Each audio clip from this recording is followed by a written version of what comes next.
y no se acercaba a la mesa hasta que el amo terminara.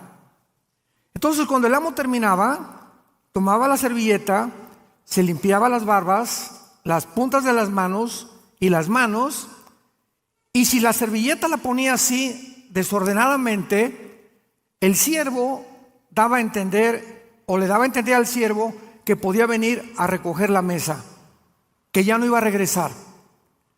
Pero si el amo, después de limpiarse, doblaba bien la servilleta y la dejaba, le estaba diciendo al siervo que iba a regresar. ¿Capiche? ¿Lo entendieron? Al dejar Jesús doblada su ropa de su cabeza, nos envió un mensaje: voy a regresar por ustedes. Esos detalles insignificantes que encontramos en la Biblia nos muestran, ¿verdad? Yo le venía platicando ahorita en la mañana al pastor Saúl, que tan amablemente me va a recoger a donde estoy hospedado. Le decía: Saúl, es increíble que podamos estudiar el Corán de los musulmanes, el Tripitaka de los budas, el Veda de los persas, los libros sagrados que tú me quieras encontrar, y en ningún libro sagrado encontramos tantas maravillas, tanta sabiduría, tanta racionalidad, tanto sentido común como en este maravilloso libro que es la Biblia. Bienaventurados los varones o las mujeres que día y noche, no solamente al mediodía, día y noche meditan, leen, estudian, porque serán como árboles plantados junto a corrientes de agua, que van a dar su fruto a su tiempo y su hoja nunca caerá. Dichosos los que día y noche leen, memorizan, estudian la palabra de Dios. Muy bien, vamos a la lectura, Hebreos 1, del 1 al 3, que dice lo siguiente: Dios, habiendo hablado muchas veces y de muchas maneras en otro tiempo a los padres por los profetas, en estos postreros días nos ha hablado por el Hijo, a quien constituyó heredero de todo, y por quien asimismo hizo el universo, el cual, siendo el resplandor de su gloria y la imagen misma de su sustancia, y quien sustenta todas las cosas con la palabra de su poder, habiendo efectuado la purificación de nuestros pecados por medio de sí mismo, se sentó a la diestra de la majestad en las alturas. El ser humano ha nacido, desde que el pecado entró al mundo, con un vacío interior en su alma y con una pasión, un deseo de adorar a algo o a alguien. Nunca, jamás en la historia, ninguna tribu, ninguna civilización, ninguna nación, nunca en la historia ha habido algún grupo de personas que no adoren a algo o a alguien. Han adorado la luna, las estrellas, hacen ídolos, levantamos las flores, se adoran a las plantas.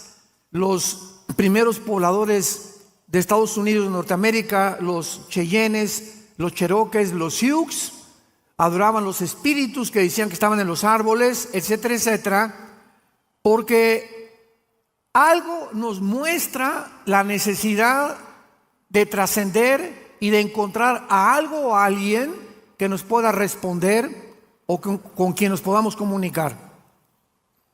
Este sentimiento no lo tienen los changos. Nunca ha visto un grupo de conejos: alabaré, alabaré, ¿verdad? Los animales no tienen conciencia de un ser supremo. Esta es una de las características peculiares del ser humano. Pero la pregunta que vamos a contestar es: ¿de dónde vienen estos sentimientos internos y esta vaciedad que tenemos? Que podemos tener dinero, podemos tener poder, popularidad, publicidad, y sentirnos al mismo tiempo vacíos. El gran rey del rock and roll, Elvis Presley, en el siglo pasado, tenía 500 mujeres esperando en la esquina de su casa, 500 mujeres esperando que pudiera recibir a una por una cada semana para tener relaciones con él. Las defensas de sus Cadillacs eran de oro puro. Michael Jackson, cuando murió, el rey del pop, son dos reyes, uno del rock and roll y otro del pop. No se sabía si era hombre o era mujer. Nació negrito, no le gustó, se quiso poner blanco, se puso sustancias que le cambiaron el color, tenía un odio tenía que salir con paraguas, cubierto, tenía un miedo a morir de algún microbio, alguna bacteria, alguna infección. Elvis Presley murió drogadicto a los menos de 45 años de edad. Sus últimos conciertos en Las Vegas ya no podía ni siquiera hablar ni pronunciar, se le olvidaba la letra de las canciones. Michael Jackson murió en una desesperación total y después se descubre que era un pederasta, que violaba a los niños, que invitaba a su granja, que tenía tipo Disneylandia, propiedad de él, y los violaba, niños menores de 10 años de edad. Entonces vemos que detrás de todos los personajes políticos, deportistas, cantantes, que se supone que son los representantes del éxito y de la fama, mueren peor que los animales.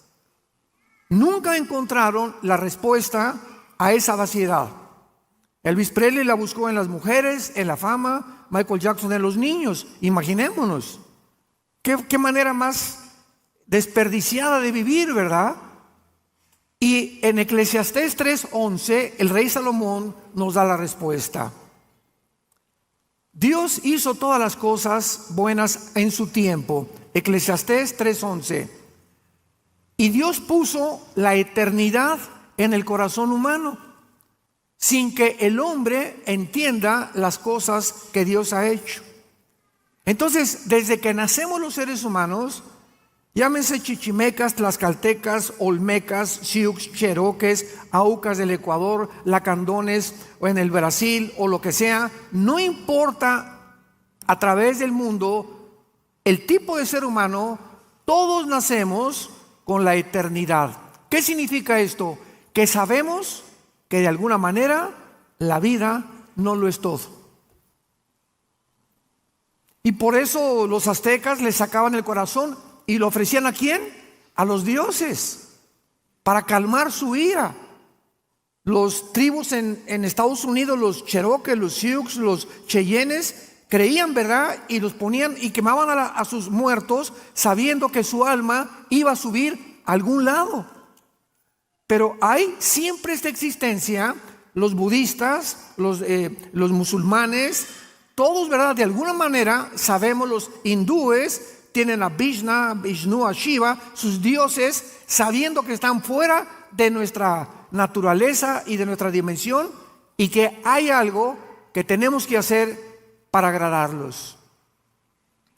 Sin embargo, no hay necesidad, dice la Biblia, gracias a Dios, que permanezcamos en tinieblas, damas y caballeros, tratando de buscar a Dios de diversas formas.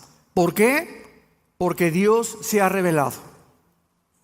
Dios se ha revelado de diferentes maneras. Número uno, los que lo quieran apuntar, a través de la naturaleza. Dice en Romanos capítulo 1, versículos del 19 al 20, porque lo que de Dios se conoce, les es manifiesto, pues Dios se lo manifestó.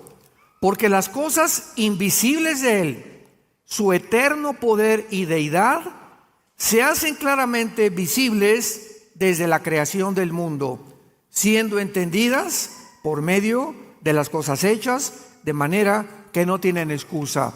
¿Qué está diciendo el apóstol Pablo? Si yo veo una pintura, hay un pintor. Si veo un edificio, hay un arquitecto. Si veo un reloj, hay un relojero. Si veo un teclado, hay alguien que diseñó eso. Detrás de todo tiene que haber una causa. Es una ley inexorable dentro de la física y las matemáticas. Todo efecto tiene que tener una causa. ¿Por qué existo? Tiene que haber una causa por lo cual existo. Sócrates dijo, el filósofo, pienso, luego existo. Existo, luego vivo. Si vivo, tiene que haber una causa. Yo no me causé nacer y ser formado de una forma extraordinaria en el vientre de mi madre. Y si una causa hay detrás de mí, tiene que ser alguien que me creó. Y unos le llaman el poder, los dioses, la luna, el sol, etcétera, etcétera. Pero todo nos lleva a buscar que hay algo o alguien detrás de todo lo que existe. Hace muchos años, un físico matemático llamado Blaise Pascal, cristiano, escribió tratados sobre el libro del Apocalipsis, etcétera, etcétera. Tenía amigos ateos y los ateos, ustedes saben que no les dices, ve el orden del universo y el diseño de Dios a nuestro alrededor. Y Blaise Pascal en su casa hizo un taller y reprodujo un universo, colgó el sol, colgó la luna, así con hilos, estrellas, etcétera, etcétera, pero muy acomodado todo. Y entonces el ateo entró a la casa de Blaise Pascal y le preguntó, oye, qué lindo esto está, ¿quién lo hizo? Y le contestó Blaise Pascal, no sé, apareció en la mañana todo así. Y el ateo le dice, ¿me estás viendo la cara de tonto? Esto lo tiene que haber hecho algo. Le digo, pues es que tú eres el tonto, le dijo Blaise Pascal, porque cuando vemos el sol y la luna y el orden y el diseño perfecto, que la Tierra gira en 24 horas sobre su eje con una inclinación de 23 grados y medio y que al mismo tiempo se traslada alrededor del sol en 365 días, no puede ser que haya las 4 estaciones, la distancia entre nosotros y el sol para que haya vida. La mezcla del oxígeno perfecto que existe ahorita en la atmósfera, ya arriba ya no hay el oxígeno que tenemos aquí. ¿Tú crees que todo fue solo? ¿Apareció de repente? Que de repente apareció un chango con órganos reproductores masculinos y después una changa con reproductores femeninos y se juntan los dos y aparece un changuito. O sea, somos 2 accidentes en medio de un accidente. Vemos nosotros que profesando ser sabios se hacen necios. Por eso el ateísmo es insostenible filosóficamente, ni físicamente, ni biológicamente, menos matemáticamente. Ya el ateísmo ha comenzado a dejar de existir desde que se descubrió el ADN en 1954, en el siglo pasado. Entonces la naturaleza nos habla y por eso el hombre busca a Dios. Los antiguos, las tribus, las civilizaciones veían todo, veían las estrellas, adoraban y algo nos impulsaba a adorar el universo, porque tenemos la eternidad en el corazón. En segundo lugar, Dios se ha dado a conocer a través de nuestra conciencia, de nuestra conciencia. ¿Qué es la conciencia? Con, dentro, ciencia, conocimiento. Conciencia, conocimiento interno. Es lo que significa conciencia.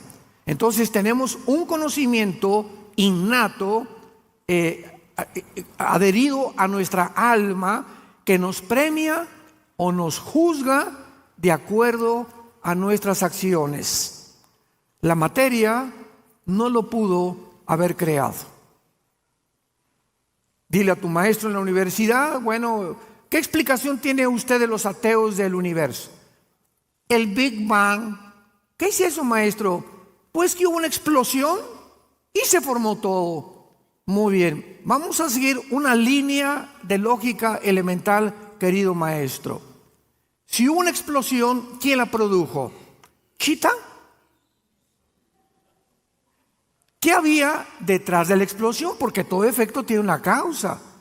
Para que haya habido una explosión, algo la causó. Y la materia no existía. Número 1. Número 2, maestro.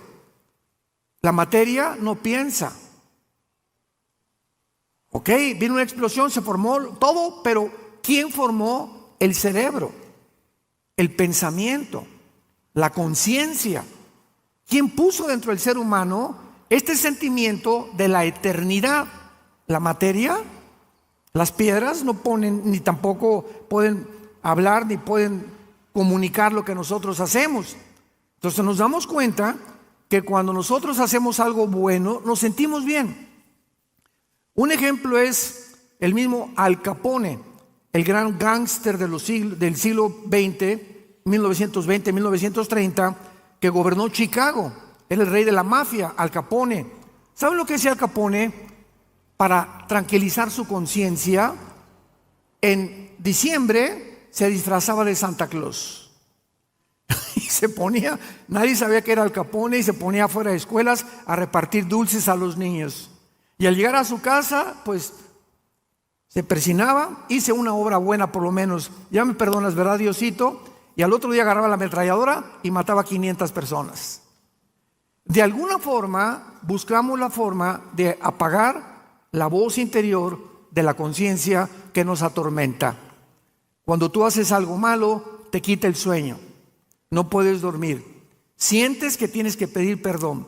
Si es que no has endurecido tu conciencia, porque la Biblia dice, el apóstol Pedro dice que se puede cauterizar la conciencia. O sea, ¿qué significa esto, la palabra cauterizar? Si yo agarro un hacha o un martillo y lo estoy constantemente usando, se van a desarrollar callos en la mano. Los callos es una acumulación de pellejo, y si yo agarro una aguja y atravieso el callo, no siento. ¿Por qué? Porque el callo no tiene terminaciones nerviosas. Entonces no siento atravesando el callo con una aguja. Al corazón le pasa lo mismo. Cuando tú no confiesas tu pecado y cuando tú repites tu pecado, llegas el momento en que te endureces.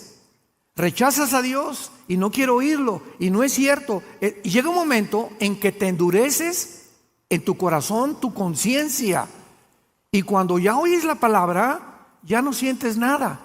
Ya no tienes nada para arrepentirte, porque has cruzado la línea de la blasfemia contra la gracia de Dios. Y ahí es cuando Dios te dice, ¿sabes qué, Pancho? No me vuelvo a meter con tu vida. ¿Sabes qué, Carmelita? No me vuelvo a meter con tu vida. Haz lo que te dé la gana. Nos vemos en el día del juicio. Y en tercer lugar, Dios se ha dado a conocer a través de la Biblia. En Isaías capítulo 44, Isaías 44, bienaventurados los que trajeron su Biblia, se irán en el rapto. Qué tristeza que haya cristianos que vengan el domingo sin Biblia. Eso ya es el colmo de los colmos. Es como ir a jugar fútbol sin la pelota. Imaginémonos nada más, ¿no? Isaías 44, del 6 al 8, dice así: Así dice Jehová, Rey de Israel y su Redentor, Jehová de los ejércitos: Yo soy el primero y yo soy el postrero, y fuera de mí no hay Dios. Nos detenemos ahí. Yo soy el Alfa y yo soy la Omega. El Ab o el Taf en el hebreo. Muy bien. Si Dios dice yo soy el primero, significa lo siguiente. Estamos meditando en la palabra de Dios. ¿Qué significa que diga Dios yo soy el primero? Que Él es el único que nos puede decir cómo comenzó el universo. Ningún método científico ni investigación humana, intelectual, nos puede llevar a decidir, a descubrir cómo se formó el universo. Entonces, como el ser humano no puede saber nunca cómo se comenzó el universo, porque para saberlo teníamos que haber estado ahí, ¿correcto? Tú no puedes saber algo si no estuviste ahí. Entonces, como no estuvimos en el principio, inventamos. Pues se hizo el Big Bang, venimos del chango, etcétera, etcétera, porque no tenemos información en nuestra mente limitada. Y cuando Dios dice yo soy el primero, abrimos el Génesis y comienza la Biblia. En el principio, Dios creó los cielos y la tierra. Y cuando dice la Biblia en el principio, significa que hubo un principio y que no hay eternidad en la creación de Dios. Algo comenzó y algo va a terminar. Y si hay esto, significa que las leyes de la termodinámica, la primera y la segunda ley de la termodinámica, corroboran que realmente todo está en descomposición. El sol pierde millones de toneladas de masa todos los días, la madera se echa a perder, estamos muriendo celularmente todos los seres humanos, todo hay que volverlo a pintar, todo el coche lo tienes que estar renovando en su aceite, cambiándole las piezas. Todo está bajo una ley que se llama en la física la ley de la entropía, que corrobora la segunda ley de la termodinámica, tal como la Biblia lo dice. En el principio Dios creó los cielos y la tierra, la materia, el espacio y el tiempo. En un versículo se encuentra lo que los físicos descubren hasta Galileo Galilei, y hasta que Blaise Pascal, y hasta que todos los grandes científicos, Pasteur, Einstein, y la Biblia tenía razón. Entonces, Dios es el primero. ¿Quieres saber cómo comenzó todo? ¿Quieres saber quién eres tú? ¿Quién nos creó? ¿Para qué fuimos creados? ¿Cuál es mi propósito y mi sentido en la vida? ¿Hacer dinero? ¿Llegar a ser famoso? ¿Que me aplaudan? ¿Que me reconozcan? ¿Ese es tu propósito en la vida? ¿Tener 500 mujeres? Si tú buscas todas estas cosas, vas a acabar en las tinieblas. Naciste en tinieblas, vives en tinieblas y morirás en tinieblas, sin haber descubierto nunca en tu vida la razón de tu existencia. Entonces, dice la Biblia, si Dios es el primero, Él tiene las respuestas. Ahora bien, si Él es el primero, Él es el último, ¿correcto? ¿Dónde nos encontramos? En medio. Si Él es el primero y Él es el último, no hemos llegado al final. Ahora, si estamos en medio y volteamos hacia atrás y vemos que desde el principio hasta nuestros días las profecías bíblicas se han cumplido al pie de la letra, significa que las que faltan por cumplirse hasta el final se cumplirán de la misma manera, y eso nos llena de paz, de seguridad, que estamos firmes en la palabra y en los brazos del Señor Jesucristo, y que nadie nos separará jamás de su amor. Yo soy el primero y yo soy el postrero, dice el Señor. Ahora pongan mucha atención. Versículo 7. Vean el desafío que lanza Dios al mundo. Dice Dios: ¿quién proclamará el futuro o lo venidero? Lo declarará y lo pondrá en orden delante de mí, como hago yo desde que establecí el pueblo antiguo.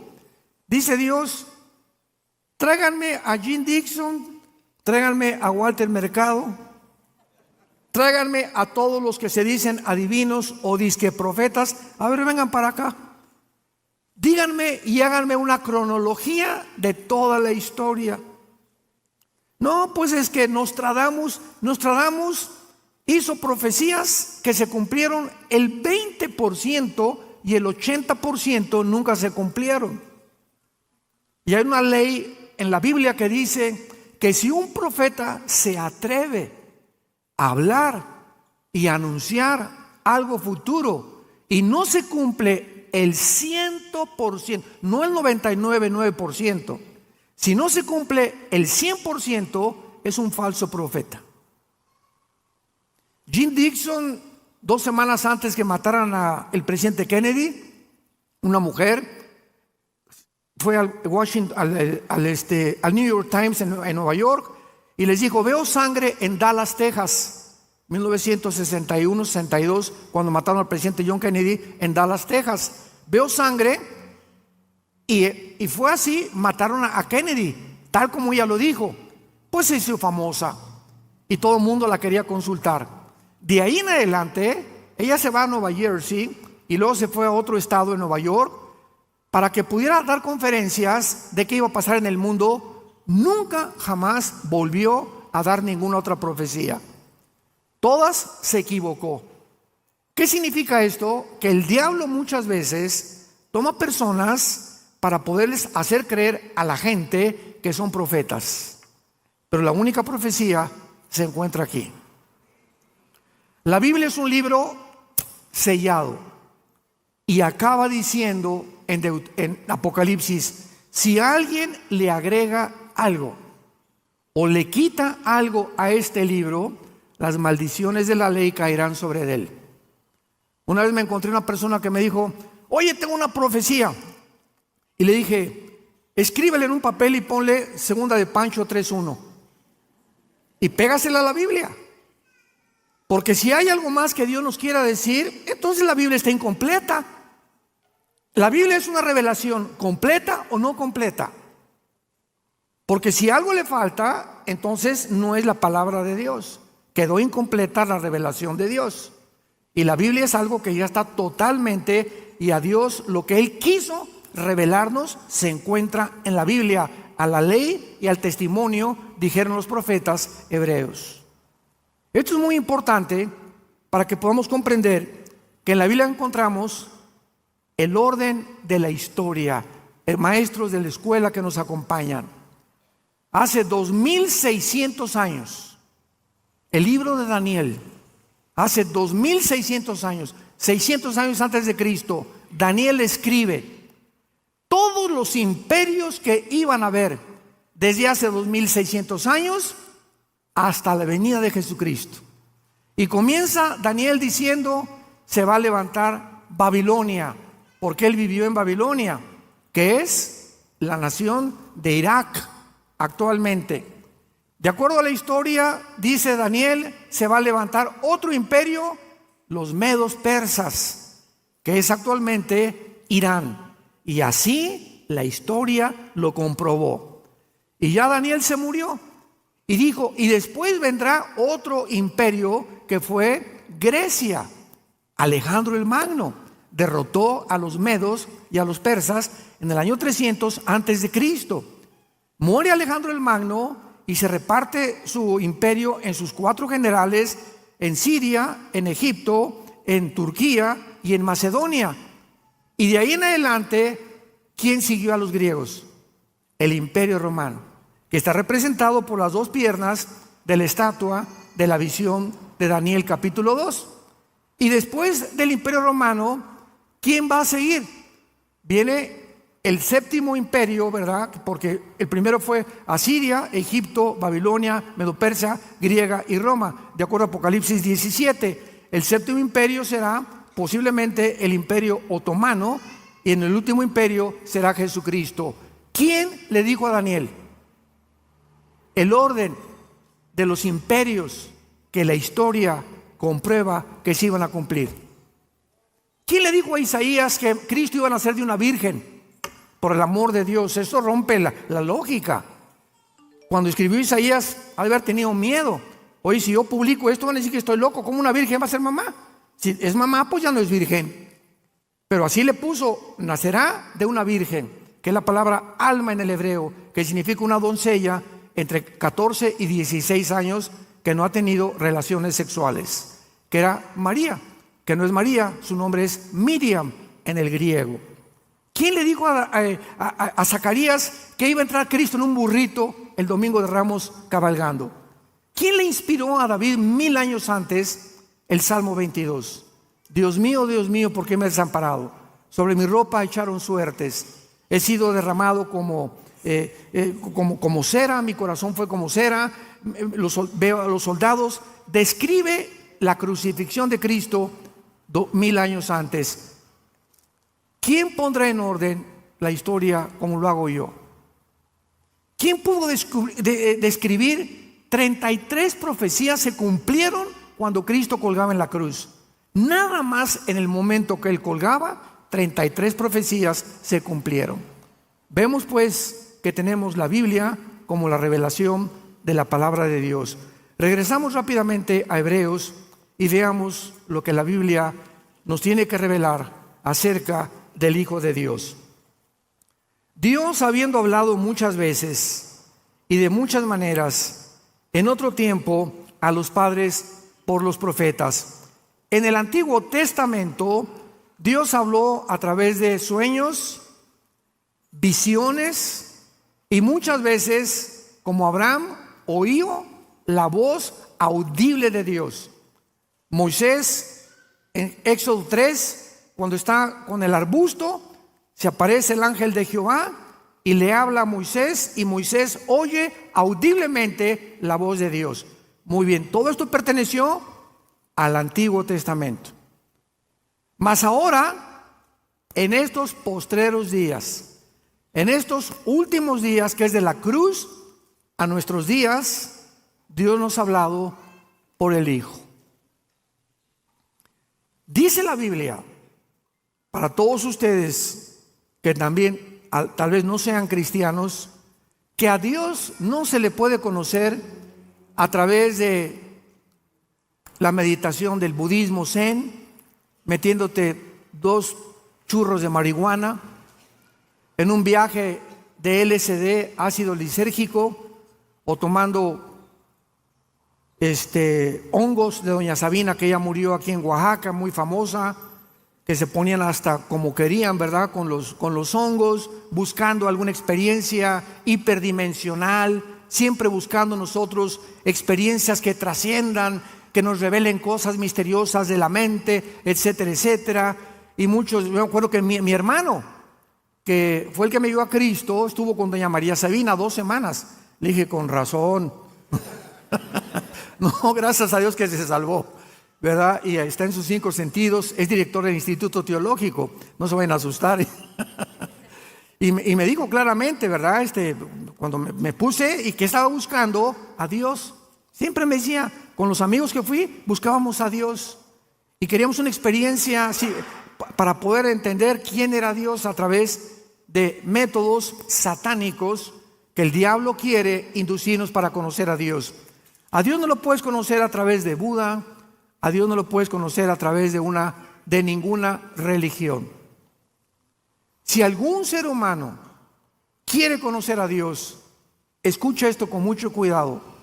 Antes de conocer al Padre, necesitas conocer al Hijo.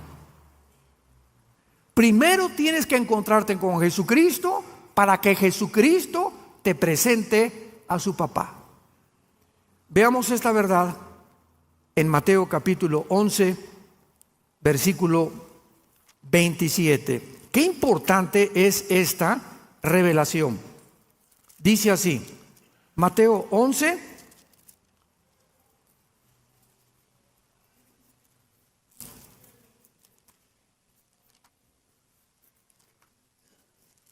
y dice así, Mateo 11, versículo 27. Todas las cosas, es Jesús hablando, con mucho cuidado lean esto, todas las cosas me fueron entregadas por mi Padre, y nadie conoce al Hijo sino el Padre, ni el Padre conoce a alguno sino al Hijo, y aquel a quien el Hijo lo quiera revelar. Cualquier ser humano que quiera buscar a Dios fuera de Jesús es un Dios falso. No es el Dios de la Biblia, creador de los cielos y de la tierra. No es el Padre de Jesucristo.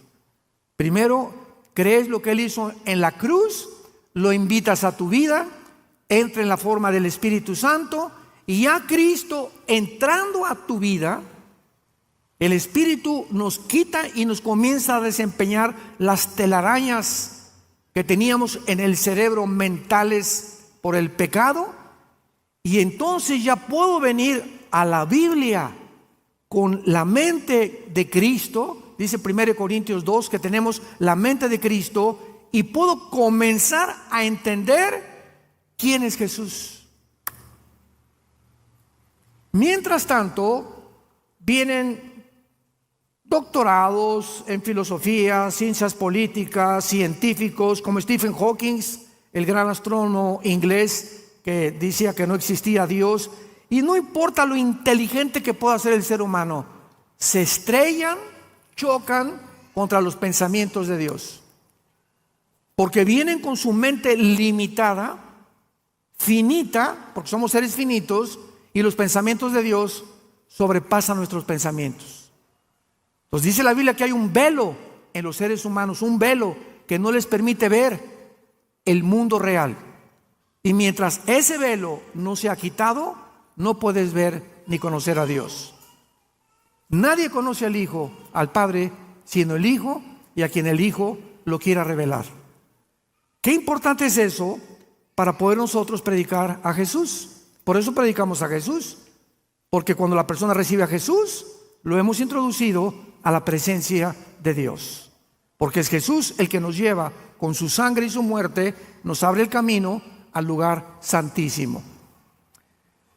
En estos postreros días nos ha hablado por el Hijo, o sea, la última palabra de Dios es Jesucristo. Ya no hay otra manera de buscar a Dios más que a través de su Hijo. Y comienza la Biblia a describir a Jesucristo. El Hijo fue constituido heredero de todo. Heredero de todo. ¿Qué significa esto? Simplemente significa que Él es, como dice Isaías capítulo 9, versículo 6, porque un niño nos es nacido, hijo nos es dado, el principado sobre su hombro, se llamará su nombre admirable, consejero, Dios fuerte, Padre eterno, príncipe de paz. Lo dilatado de su imperio y la paz no tendrán límite sobre el trono de David y sobre su reino, disponiéndolo todo y confirmándolo en juicio y en justicia desde ahora y para siempre. El celo de Jehová de los ejércitos hará esto. Cristo no solamente es el heredero de todo lo que ha sido creado en el universo, absolutamente todo. Y al entrar a nosotros, nos hace a nosotros, no a los ángeles, coherederos, juntamente con Él. Dio su vida en la cruz para que juntamente con Él reinemos en el futuro. Más que los ángeles, nos ha elevado Dios a una posición mucho más elevada en Jesucristo que los mismos ángeles. Y continúa diciendo Hebreos, y por quien asimismo hizo el universo. Imaginémonos que no existe nada, nada. Ni querubines, ni ángeles, ni estrellas, ni galaxias, no existe nada. Está el Padre. Y en ese momento, el primer pensamiento del Padre, porque Dios es amor, fue una cruz. Antes de que Dios creara todas las cosas, en su mente estaba la cruz, su amor. Porque si las criaturas que Él iba a crear querían conocerlo a Él, tenían que conocer que Dios es amor. Pero Dios sabía por su preconocimiento que los ángeles iban a revelar, que los seres humanos iban a revelar, que Adán y Eva iban a comer del fruto prohibido. Dios sabía todo esto. Entonces, Dios tenía que crear seres que fueran libres para escoger adorarlo voluntariamente. Pero para que esto exista, tiene que haber la libertad. ¿Y qué es la libertad? Tiene que haber dos caminos, el bien y el mal. Entonces Dios permite que el mal entre en el universo para que sus criaturas se enfrenten con lo opuesto a la bondad, al amor, a la paciencia, etcétera, etcétera, y conozcan el otro lado de la maldad, que es la maldad, el árbol del conocimiento del bien y del mal. Pero es como en la política. Si tú vas a un pueblito o a una nación donde vienen las elecciones y solamente hay un candidato, ¿se llama democracia? ¿Qué se necesita para que haya libertad? Otro candidato, libertad para votar, porque si nada más hay uno y uno va a ganar, pues es una charada, es un chiste la democracia, ¿no? ¿Por qué? Porque no hay libertad, ya está determinado quién va a ganar. Y así es exactamente con nosotros. Si nosotros vamos a orar a Dios libremente, tenemos nosotros que tener otro camino aparte del bien. Porque Dios nos pudo haber creado con una llave y puesto un chip que dijera: adórame, adórame, adórame, adórame, como robots. Él lo pudo haber hecho, pero sin embargo nos creó con la libertad de escoger para hacernos responsables de nuestras acciones y para que en esta vida que tienes tú escojas entre el bien y entre el mal.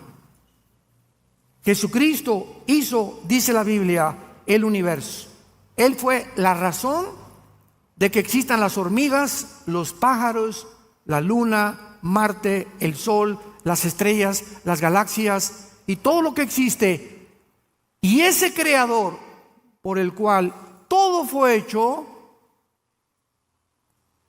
se mete a un esperma humano,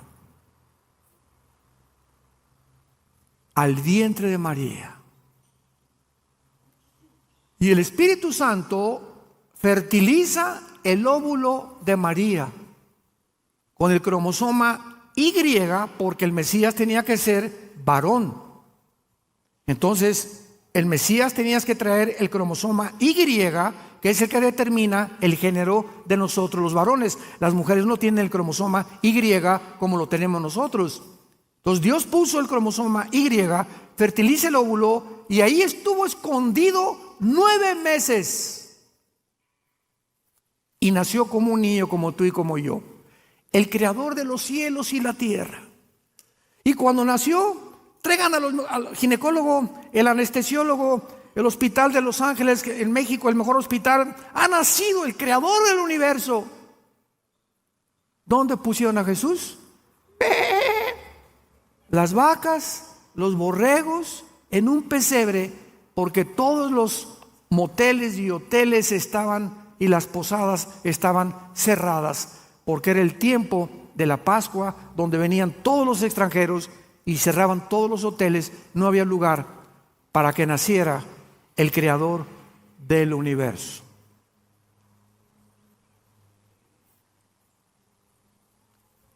Y antes de morir, se hinca a sus discípulos, agarra una toalla y les lava los pies a los 12 apóstoles. El creador del universo se hinca delante de nosotros. Pero le dijo: no, ¿cómo puedes tú hincarte? Si no aceptas, no tendrás parte conmigo, dijo Jesucristo. ¿Cuál es el mensaje de Jesucristo? Tú no puedes seguir a Jesús sin la humildad. Sin la humildad nadie puede seguir a Jesús y Él no te puede presentar a su Padre, porque Dios es un Dios humilde. Fue el más grande ejemplo que Dios nos dio. Él es un Dios humilde, que se hinca delante de nosotros, que nos viene a servir como Jesús lo estableció. No vengo a que me sirvan, vengo yo a servirlos a ustedes. Yo les sirvo la mesa, yo te doy de comer para que tú me sigas y tengas el ejemplo que soy manso y humilde de corazón. El creador del universo.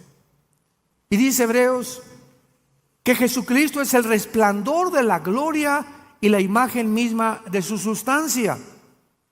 En la teología hay un problema, porque dice la Biblia que nadie ha visto a Dios. Y luego por otro lado dicen que Dios lo vio, o etcétera, etcétera.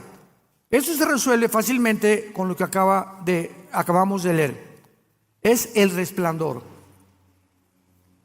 Si yo tengo un espejo aquí y aquí está Pancho, y tú me preguntas: ¿ves a Pancho? Mi respuesta es sí, claro que lo veo, pero no veo la esencia, veo el reflejo de su cara, que es realmente Pancho. Entonces Dios, nadie puede verlo directamente porque nos morimos. Entonces mandó a su Hijo para que Él fuera el espejo, Él reflejara el carácter y la vida de Dios. Y Jesús lo dijo en Juan 10: el que me ha visto a mí, ha visto al Padre. Pues no que nadie ha visto al Padre, sí, pero Él reflejó con su vida, con sus acciones, con sus milagros, con su poder, con su amor, con su humildad, cómo es Dios. ¿Quieres saber cómo es Dios? Estudia los evangelios y conoce a Jesucristo. Él es el resplandor, el reflejo de Dios el Padre. Y finalmente dice el versículo 3 de Hebreos 1, y quien sustenta todas las cosas con la palabra de su poder. ¿Nunca te has preguntado, señores físicos que nos acompañan, matemáticos, científicos, astrónomos, nunca se han preguntado que hay una ley física que dice lo siguiente? Si yo tomo una canica y le hago así a la canica, ella va a salir disparada, pero se va a detener. Si tomo una flecha y la disparo, va a salir la flecha, va a ser una parábola y se va a detener. Si disparo un balazo, sale la bala y la bala tiene que caer. ¿Por qué? Porque de acuerdo a la ley física, la velocidad está relacionada con la fuerza que se le aplique. En otras palabras, la canica le hago así y le estoy aplicando una fuerza. ¿Qué fuerzas hay invisibles? Dígame usted, maestro. Físicas, que la física no tiene explicación. Jesucristo lo hace. Quien sustenta todas las cosas, los átomos, la fuerza, el magnetismo, la gravedad, todo lo hace el que murió en una cruz hace 2000 años. El que tienes colgado ahí arriba de tu cama y que ni siquiera has considerado hincarte para adorarlo, bendecirlo y hacerlo parte de tu vida. Él se llama Jesucristo, el Hijo de Dios, que es la última palabra que Dios nos ha dado y que en esta mañana quiere entrar a tu corazón si tú se lo abres y le permites, porque Él es un caballero. Él no te va a forzar a que tú le recibas. Tiene que ser tu voluntad la que tú reconozcas que sin Él nunca podrás alcanzar el propósito para lo cual fuimos creados. Oremos. Te damos gracias, Señor, por tu palabra. Bendito sea el Dios y Padre de Jesucristo, nuestro Señor, y de su Hijo, en quien están encerrados todos los tesoros de la sabiduría y del conocimiento. Y que nos has hecho renacer para una esperanza viva por medio de la resurrección de Jesucristo de entre los muertos. Te adoramos, Señor, te bendecimos. Te damos las gracias por tan grande salvación. En esta mañana Dios te habla y te dice: te amo. Vine al mundo hace 2000 años, físicamente, visiblemente, para representar y reflejar el amor de mi Padre a tu persona, a tu familia, a tu trabajo, a todo lo que eres. Tú simplemente tienes que creer lo que hice en esa cruz en tu lugar. Algo que tú nunca hubieras podido realizar, pagar por tus pecados. Pero yo los pago. Con mucho gusto acepté la orden de mi Padre, venir al mundo y ser tu sustituto para que tú pudieras tener la vida eterna y el perdón de tu vida por mi gracia y la misericordia de mi Padre. Dice Jesús. Ahora, si tú le recibes en tu corazón en este momento, arrepiéntete de tus pecados. Tú no puedes seguir en la vida que tú has llevado hasta este momento y dile: Señor, creo que en la cruz pagaste con tu sangre por mi vida, mis pecados, pasados, presentes y futuros, y que